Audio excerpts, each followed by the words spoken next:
It's one of the most influential horror movies ever made, but behind the scenes of Night of the Living Dead lies a graveyard of strange stories, production mishaps, and eerie coincidences that most fans have never heard about. Here are 17 weird facts you didn't know about Night of the Living Dead. Let's dig in. Fact number 1. The original title wasn't Night of the Living Dead. George A. Romero originally called his film Night of the Flesh Eaters. The distributors didn't like it. They thought flesh eaters sounded too gory, and they also wanted to avoid confusion with another movie that had a similar name. So they changed it without telling Romero. The problem? When they changed the title card, they forgot to include the copyright notice. This tiny mistake made Night of the Living Dead instantly fall into the public domain. Anyone could copy, sell, or show it, which is why it became one of the most widely distributed films in history. Fact number 2. The film's shoestring budget was only about $114,000, scraped together by Romero and his friends from a small Pittsburgh commercial film company. They couldn't afford fancy Hollywood sets or costumes, so most of the props and makeup were improvised.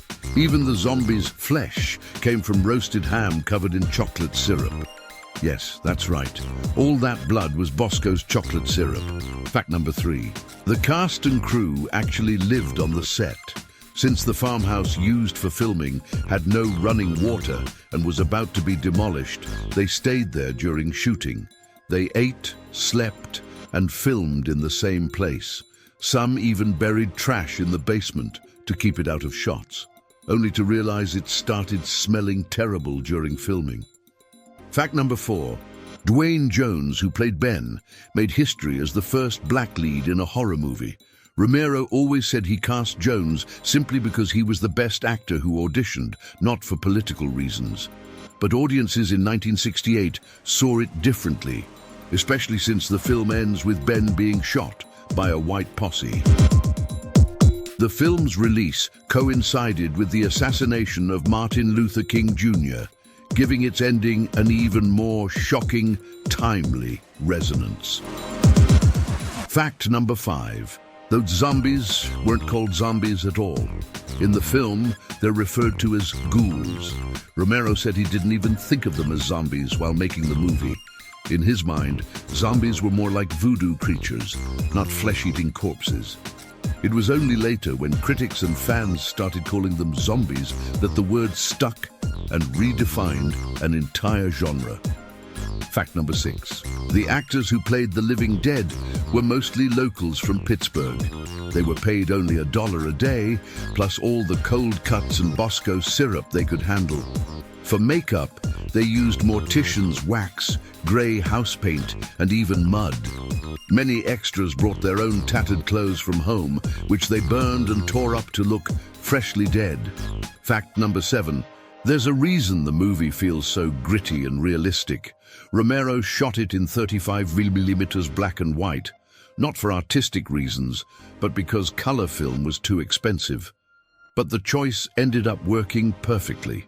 The monochrome made the gore look even more disturbing, and the newsreel-like style gave it a documentary feel that made audiences think, just maybe, this could be real. Fact number 8. The brains behind the movie didn't come from Hollywood at all. Romero and co-writer John Russo worked at a small TV commercial company called The Latent Image. Before zombies, they made ads for beer, light bulbs, and even Mr. Rogers' Neighborhood. In fact, one of Romero's co-workers later said that going from children's programming to gut-munching horror was a natural progression. Fact number 9. The fake intestines used in the movie were real. Well, sort of. The butcher shop in town provided leftover animal organs, mostly from pigs.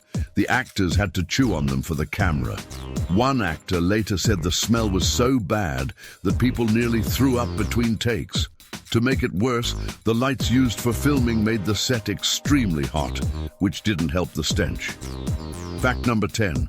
The farmhouse they used for shooting was actually scheduled for demolition. The crew could do whatever they wanted with it, which was lucky since they needed to destroy parts of it for the ending. They painted the walls, broke the windows, and even burned parts of the house for certain shots. After filming wrapped, the house was completely torn down. Fact number 11. Romero used real news reporters for the broadcast scenes. To make the movie feel authentic, he hired local Pittsburgh news anchors to play themselves. They read lines straight from the script, using the same serious tone they would for real emergencies. Many audiences at drive-ins thought those scenes were genuine. Fact number 12. The original cut of the film was much longer. Romero had nearly 120 minutes of footage, but he trimmed it down to about 96 for pacing.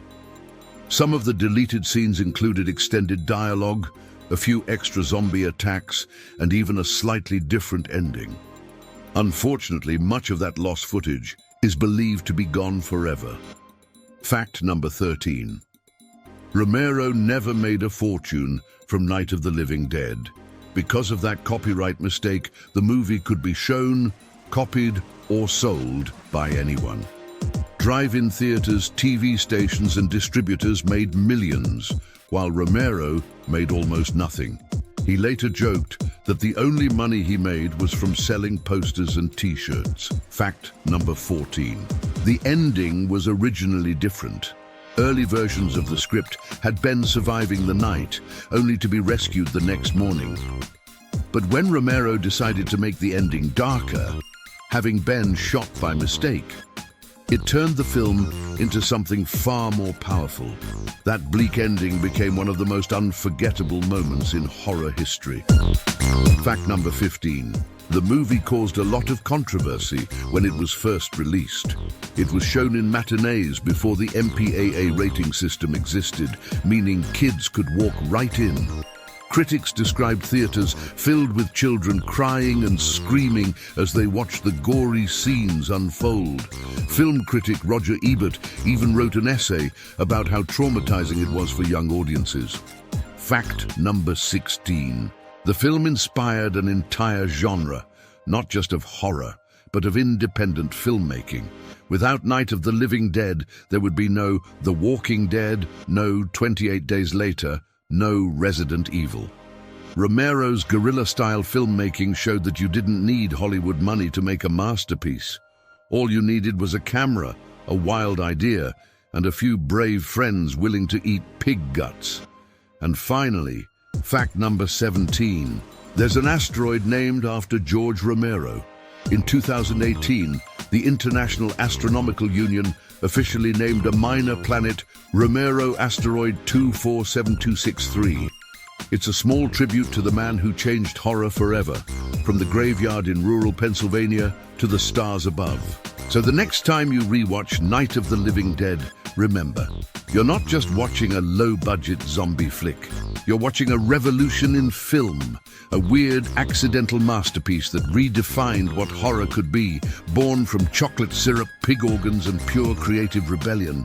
And maybe, just maybe, it's still out there, lurking in the public domain, ready to rise again. There's one more strange thing about Night of the Living Dead that perfectly sums up its eerie legacy. Decades later, people are still finding new interpretations hidden within it. Some see it as a reflection of Cold War paranoia, others as a critique of human nature itself. The zombies might be slow, but the message is timeless. In moments of fear, it's not always the monsters outside that destroy us. It's the people inside turning on each other. And maybe that's why, over half a century later, Night of the Living Dead still crawls under our skin, refusing to die.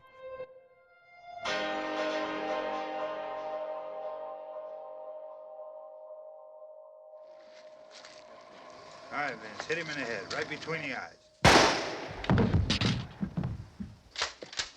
Good shot. Okay, he's dead. Let's go get him. That's another one for the fire.